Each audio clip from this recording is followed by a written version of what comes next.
Hare Krishna, muy buenos días. Nama Om Vishnupadaya Krishna Prestaya Bhutale Srimate Bhaktivedanta Swaminiti Namine Namaste Saraswate Deve Gauravani Prasharine Nirvisesa Sunyavadi Pashatya Deshatarine Shayatri Krishna Chaitanya Prabhu Nityananda Sri Advaita Gadavdara Kesrivasadi Gauram Bhaktavrinda Hare Krishna, Krishna Krishna, Hare Hare, Hare Rama, Rama Rama, Hare Hare. Hare Krishna reiterados. Vamos a continuar con las lecturas y propuestas de reflexiones sobre algunos de los textos del siempre maravilloso y radiante, refulgente en gran manera, el Srimad Bhagavatam. El texto número 32 del capítulo número 6 del segundo canto dice lo siguiente: por su voluntad yo creo. La personalidad potencial de Shiva destruye, y él mismo, en su forma eterna de la personalidad de Dios, lo mantiene todo. Él es el poderoso controlador de estas tres energías. O sea, Brahma le sigue instruyendo a Narada en calidad de maestro y de padre sobre algunas cuestiones relacionadas a cómo el maravilloso y amoroso, siempre en todo sabio, Señor Supremo, siendo la verdad absoluta, cómo actúa en las cuestiones del universo material. Habla Brahma de tres energías potenciales que constituyen, o sea, están implícitas en la propia energía material y son conocidas también como las tres modalidades de la naturaleza material. Traducidas al español se han traducido como la modalidad de la pasión, la modalidad de la bondad y la modalidad de la ignorancia. Pasión, bondad y ignorancia que no se deben entender exactamente como lo entendemos desde el punto de vista de cualidades o estados acá en los que el ser humano comúnmente cae en su cotidianidad, sino que hay que entenderlos desde un funcionar específico de las tendencias materiales y un funcionar específico del estado de conciencia. Entonces habla de la potencia creadora o la potencia manifestadora, la cual se equipara con la modalidad de la pasión, o sea, la necesidad de actuar, la necesidad de crearla. Habla de la potencia destructiva, la potencia que hace lo contrario, o sea, la potencia que disgrega aquello que fue reunido, puesto que la creación implica reunión, implica complejización, implica armar todo un conjunto de sistemas y echarlos a andar. Y entonces la destrucción sería lo contrario, sería disgregar todos los elementos que conforman ese sistema hasta que sean o queden reducidos de nuevo a lo no manifiesto. Pero mientras que la creación sucede y mientras que sucede la disolución, hay un periodo de manutención, hay un periodo donde lo creado tiene que sostenerse para que cumpla su objetivo, pues de lo contrario la creación no tiene objetivo. Una pregunta inteligente, una pregunta interesante es: ¿por qué es que ocurre la creación? O sea, ¿por qué es que ocurre la creación? Por ejemplo, si usted va a la forma o la tradición judía, la cual por supuesto es parte también en la tradición cristiana y aceptada por ella, aceptada también en el Islam y en otras culturas menos mencionadas, se habla de la creación y se explican diferentes visiones, diferentes aspectos desde los cuales, o perspectivas desde los cuales los místicos de esas culturas enfocaron el proceso creativo a nivel visual. O sea, cada uno da una historia diferente de cómo ocurrió la creación, o también incluyendo la historia de los Vedas. Todas son diferentes. Sin embargo, hablan de diferentes modos, diferentes procesos, diferentes personalidades que intervienen. Pero hay un punto importante que pocas mencionan, y si lo mencionan así muy generalmente, y es el punto del objetivo de la creación. Ocurre el proceso creativo, se da el proceso creativo de la forma en que sea, diferente para toda cultura y todo pueblo, pero ¿por qué es que ocurre el proceso creativo? Si se inicia un proceso creativo, si una supuesta figura trascendente, máxima autoridad, inicia el proceso creativo, entonces la pregunta es ¿por qué lo inicia? ¿Por simple entretenimiento? ¿Lo inicia por necesidad de tener compañía? ¿Lo inicia para satisfacer algún deseo? ¿Lo inicia? ¿Por qué es que lo inicia? ¿Por qué se ejecuta la creación? Evidentemente, si es que el proceso creativo se sustenta por sí mismo, y si es que el proceso creativo es un proceso real y es un proceso pertinente, entonces necesariamente tiene que tener también detrás de sí un objetivo grande, un objetivo válido, que es el propio argumento del proceso creativo. Y entonces, teniendo en cuenta que ese objetivo exista y se necesita de un periodo de estabilidad de lo creado para tratar de llevar a cabo o tratar de alcanzar el objetivo por el cual lo creado ha sido creado. Entonces, si hay una energía, un tipo de energía, o la energía material organizada de cierta forma, en cierta modalidad, que se ocupa de la manifestación de lo que se va a llamar creación, hay una energía que se va a ocupar de la disolución de esa creación, tiene que existir un lapso intermedio para dar lugar a que ocurra el plan el intento de alcanzar el objetivo de la creación. Entonces sería la energía mantenedora o la energía de conservación. Y allí entonces dice Brahma que de esa energía es una expansión del propio Señor Supremo, de la propia personalidad de Dios en la forma de Vishnu. En este caso, en sánscrito se dice Sridikasayu Vishnu, o sea, el alma suprema que se encuentra dentro de cada cosa. Cuando muchas veces hablamos del famoso avatar dorado, siglo XVI, la India, quien fue conocido también bajo el nombre de la personalidad de Chaitanya o Krishna Chaitanya, cuando chico también le conocieron como Nimai Pandit porque era un gran estudioso, y Nimai porque nació debajo de un árbol de Nim, o sea, su madre le dio a luz debajo de un árbol de Nim, el cual para la cultura india tiene connotación relevante, connotación auspiciosa, connotación sagrada.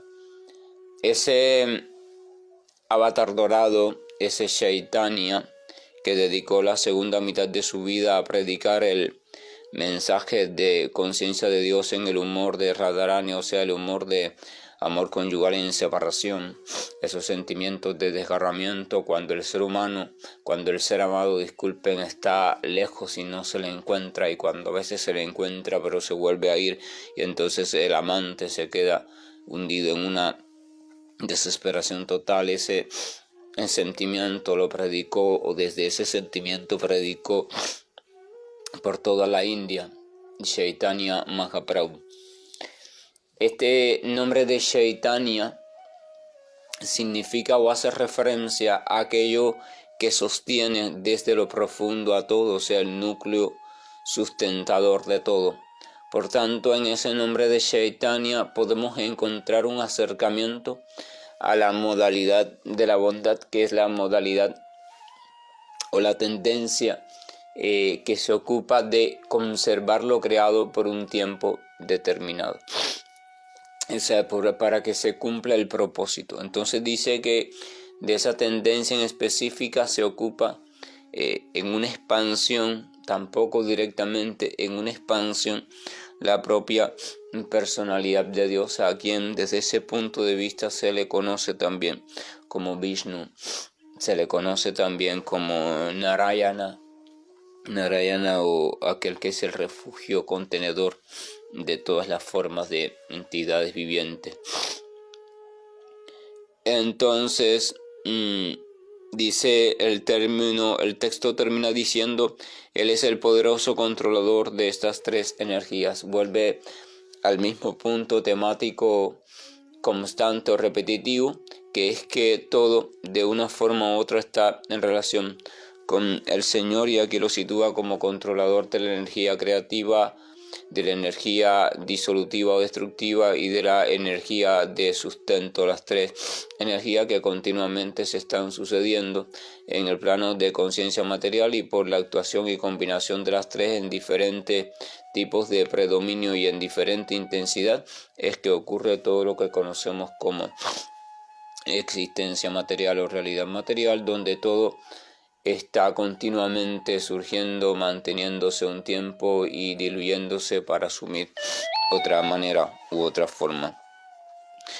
El texto número 33 dice lo siguiente: Mi querido hijo, todo aquello que me has preguntado te lo he explicado de esa manera, y has de saber con toda certeza que todo lo que existe, bien sea como causa o sea como efecto, tanto en el mundo material como en el espiritual, depende de la suprema personalidad de Dios, y ese es el pensamiento del devoto, y también es la conclusión a la que llega el sabio después de mucho discernir, después de mucho estudiar y pensar. O sea, todo lo que existe, absolutamente todo, depende de la absoluta personalidad o la personalidad de aquello que es el absoluto y lo absoluto, o la totalidad en todo su conjunto.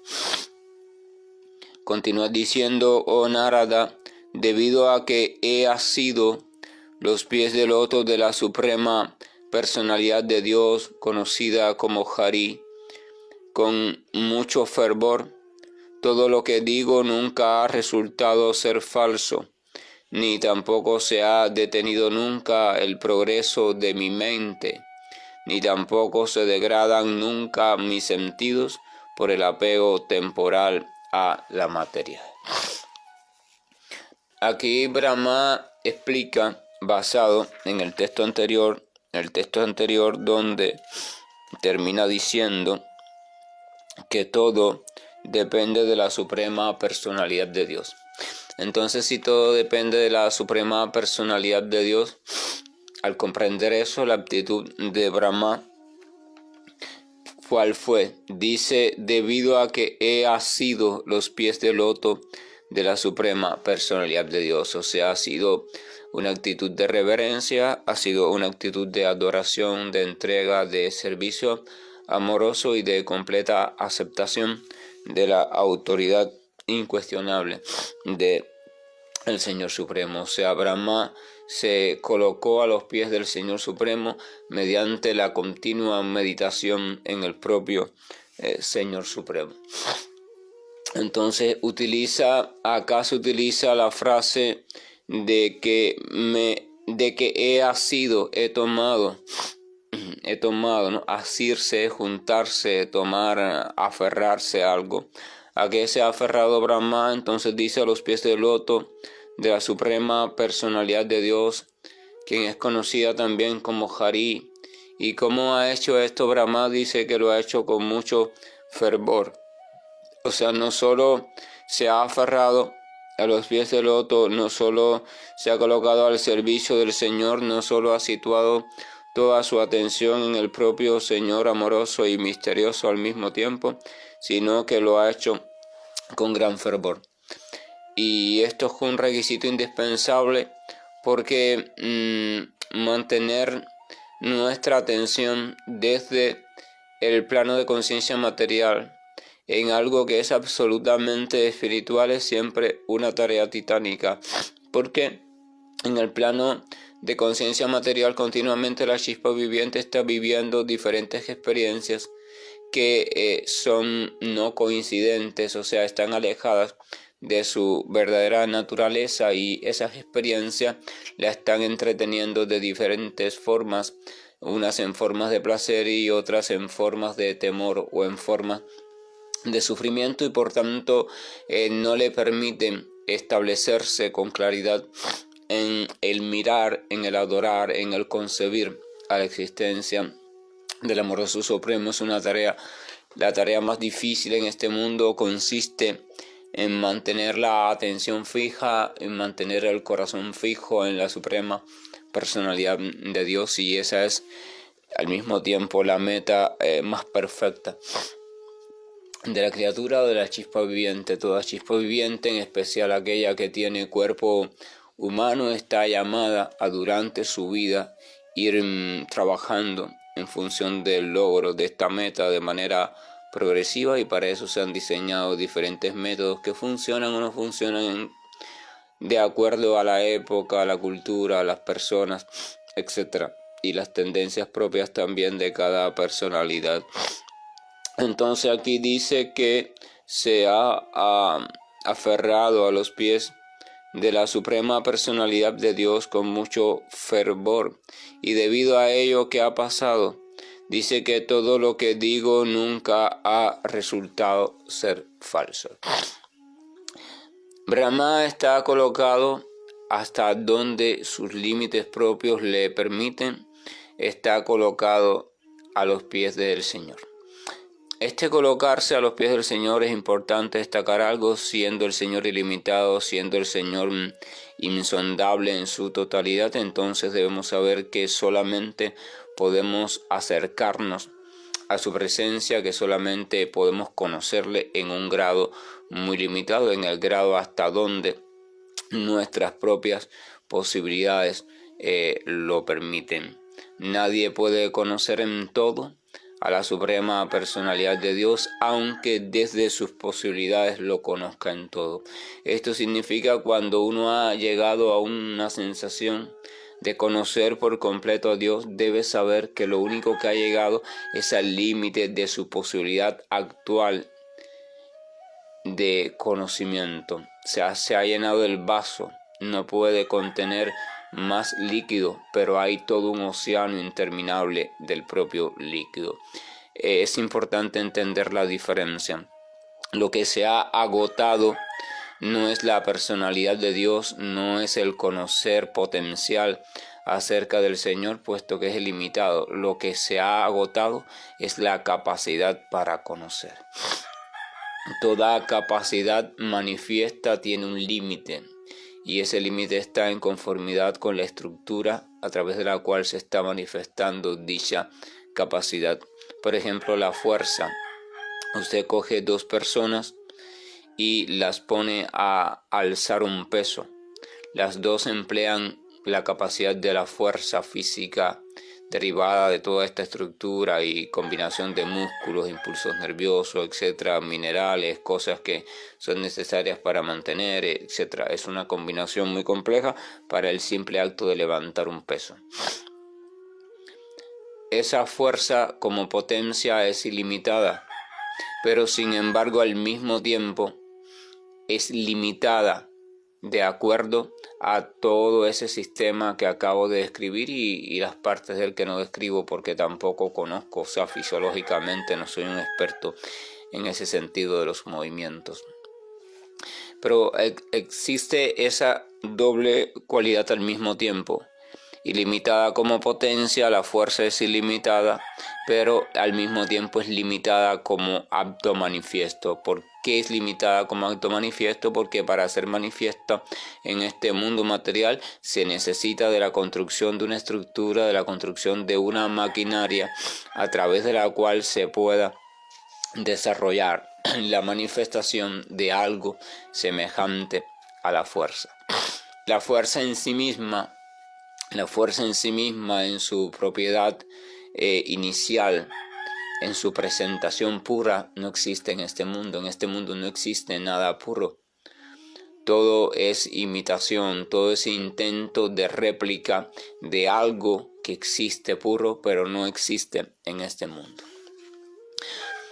Si observamos con detenimiento todo lo que es este mundo, vamos a ver que este mundo es un conjunto de diferentes estructuras, de diferentes combinaciones y recombinaciones realizadas de una forma admirable e inteligente para tratar de reproducir en este mundo algo que de alguna manera fue percibido por el creador de este mundo, pero fue percibido en un mundo completamente diferente. No se entiende en otro planeta ni en nada de eso, sino en un plano de conciencia completamente diferente al plano de conciencia material, y que fue percibido no en su totalidad, porque no puede ser percibido en su totalidad, porque es siempre cambiante, aunque siempre realmente es el mismo.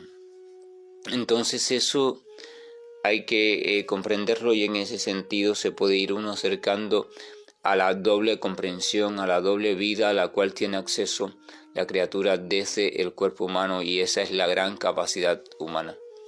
La gran capacidad humana que nos sitúa por delante supuestamente de las otras especies, o sea, especies animales, es la posibilidad de, logrado un equilibrio en nuestras funciones, entonces poder tomar conciencia de lo doble, poder tomar conciencia de lo manifiesto y de lo potencial no manifiesto que eso manifiesto está tratando de insinuar.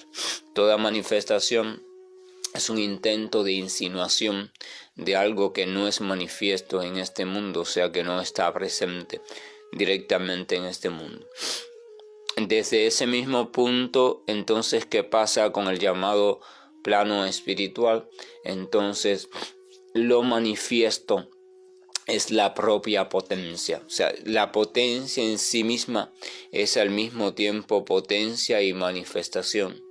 No es necesario ninguna creación de ninguna estructura para un poco imitar, un poco insinuar aquello que no puede ser percibido, sino que la potencia es expresada en sí misma y por sí misma es autosuficiente. No se necesita hacer una estructura, una combinación compleja para tratar de imitar en algo la potencia de la belleza, sino que la belleza en sí misma está expresada por sí misma. Y así pasa con el amor, así pasa con la sutileza, así pasa con la delicadeza, así pasa con la ternura, así pasa con todo.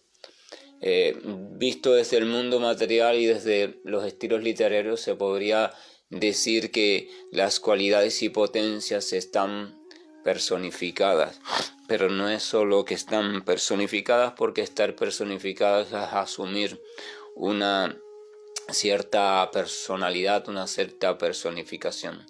Por tanto, el término apropiado no es que están personificadas, sino es que son. Ellas son en su primaria esencia, o sea, ellas son en su primaria personalidad.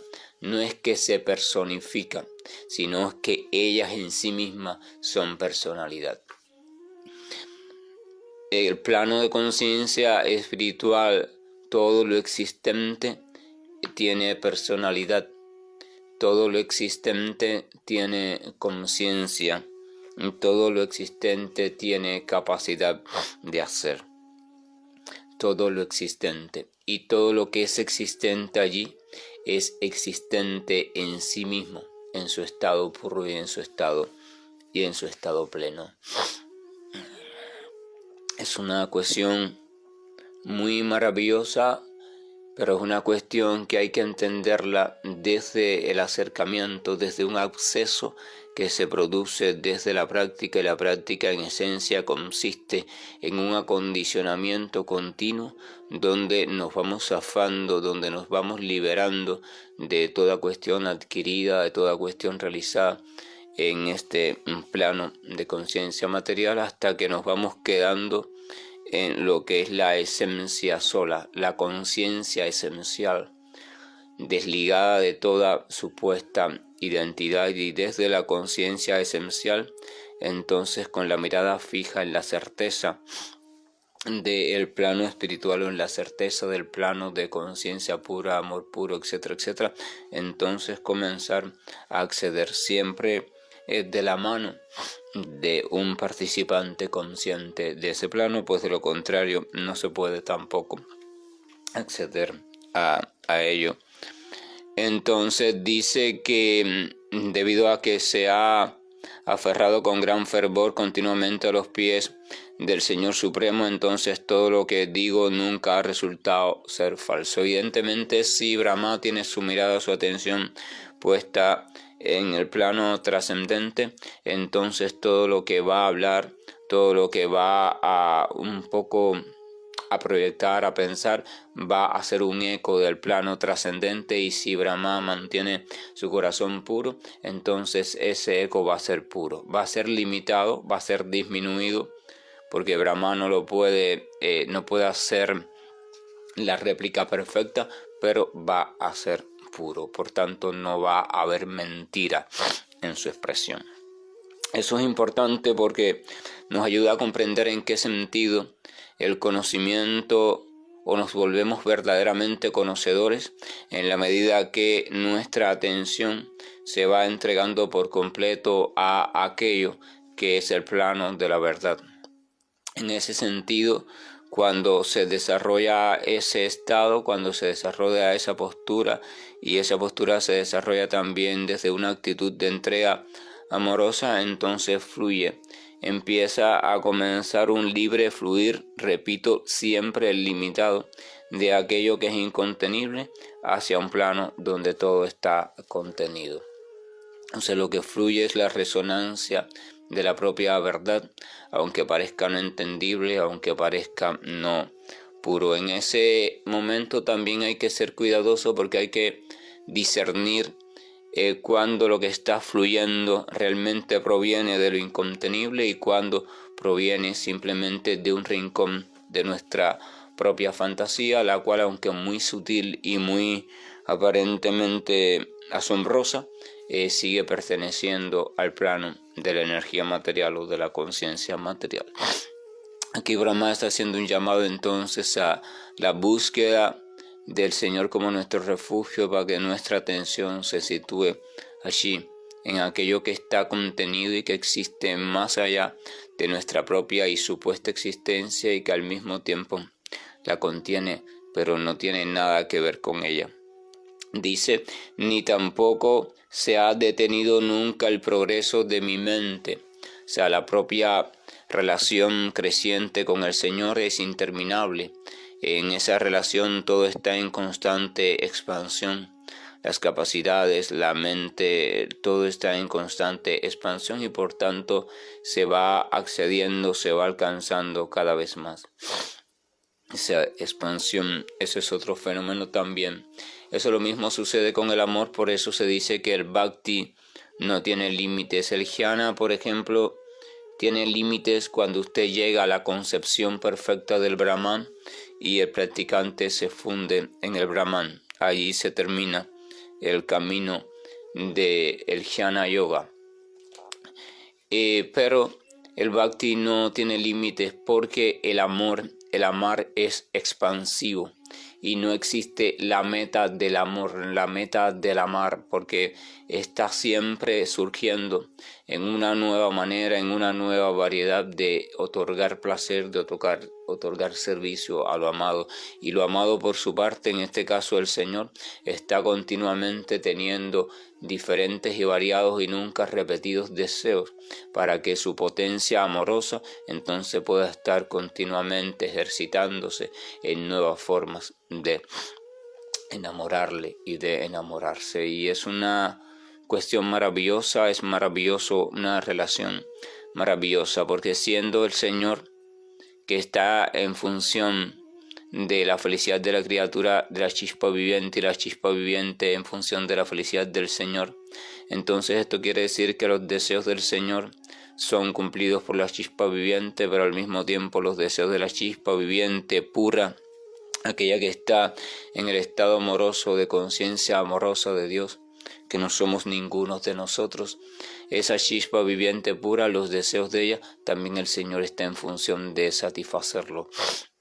Y en función de eso es que también, por ejemplo, el Señor en las lenguas semitas y sobre todo el pueblo este de Israel se llama Yahvé o Jehová, porque significa yo soy lo que haya que ser o yo soy lo que ha de ser. O sea, yo asumo cualquier tipo de identidad, no tengo una identidad específica porque asumo en función de lo que sea lo mejor para la salvación de mi pueblo, la salvación de aquellos que son mis propios componentes, mis propios integrantes. Entonces continúa diciendo, ni tampoco se degradan nunca mis sentidos por el apego temporal a la materia. O sea, y debido a que lo realiza todo, esto es importante porque Brahma a lo largo de todo el proceso creativo tiene que realizar cuestiones o permitir que ciertas cuestiones se realicen y al mismo tiempo que realizarse sin desapegarse de los pies del Señor, o sea, realizar todo eso desde los pies del Señor, lo cual implica que no realice nada, porque si está pegado a los pies del Señor, entonces simplemente se mantiene fijo en el Señor con su atención plena, pero al mismo tiempo en diferentes expansiones o en diferentes formas de subordinación de otros elementos que se derivan de él, va a ocurrir todo los demás. Y debido a esa conducta y esa posición también tan inteligente, se preserva y se cuida de no caer en la ilusión común hacia la cual nos arrastra siempre cuando nos implicamos en esta cuestión de hacer acciones dentro de nuestro propio sueño, de nuestra propia ilusión. Ese es el arte supremo. El arte supremo está en cómo diferenciar y cómo individualizar aquel esencial que siempre está en lo más posible, consciente del amoroso, en compañía del amoroso, sintiendo al amoroso, y al mismo tiempo aquel que está entregado a los diferentes roles de la cotidianidad.